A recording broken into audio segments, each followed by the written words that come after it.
Hey guys, welcome back to Stuff and Things for your daily dose of nerd news, except that doesn't really apply in today's little video thing. We're not talking about nerd news, we're talking about crappy news, world news. Specifically, the crappy situation in Egypt that just seems to be getting worse and worse.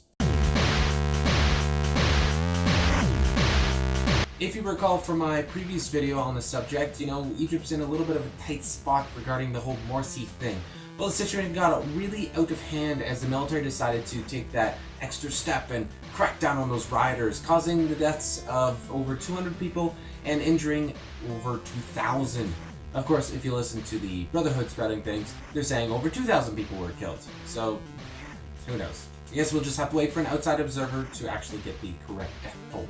The interim government has actually come out in support of the military move, which is pretty smart of them considering that the military is the real power in the country, and they've initiated a state of emergency for just a temporary 1 month. Goes along with a nice curfew, and nobody is really happy about that. Considering who knows how long that state of emergency could last, they tend to just kind of keep going. It's amazing how many emergencies can just keep popping up. Of course, the US government has to chime in because they are the world police. They are asking for peace and reconciliation and talking and yada yada, which doesn't really mean anything. They're just trying to backpedal, save their own skins, because hey, they did support the actual Brotherhood's rise up and, getting Morsi in power just so they could have a pretty democracy, spreading the light of democracy to the world. Man, the US seems to have the worst luck in picking their dictators. And if things couldn't get any more complicated for the United States in regards to this, there is that $1.3 billion in military aid they send to Egypt. Military aid, so they just paid the military, the guys who are doing stuff. On top of that, an extra $250 million in just general economic aid is going to them as well, so that might just disappear. Or not, because Egypt's pretty important to the US.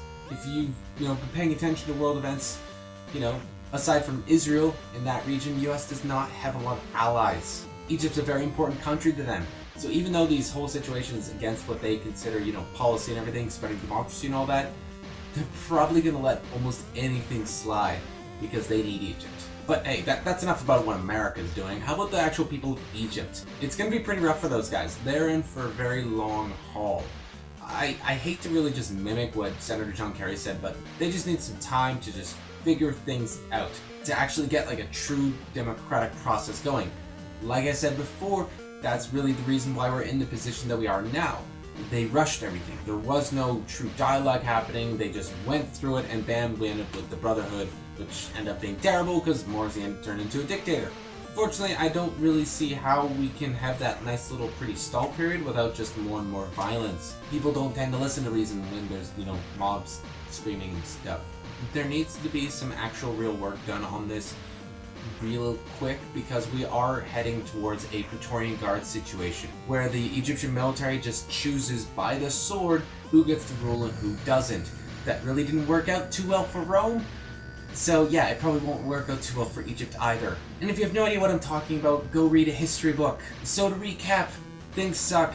They probably won't stop sucking for a while now, but if people just hold on, maybe we could actually see something good come out of this. Not just more and more dictatorships, because that sucks for everyone. Except for dictators. They got it pretty good until they die and such. But that's just what I think, guys. I would love to know what you think about this situation. Do you think we're ever actually going to see true democracy in Egypt? A pure representative democracy, a republic, something where the people's voices actually mean something.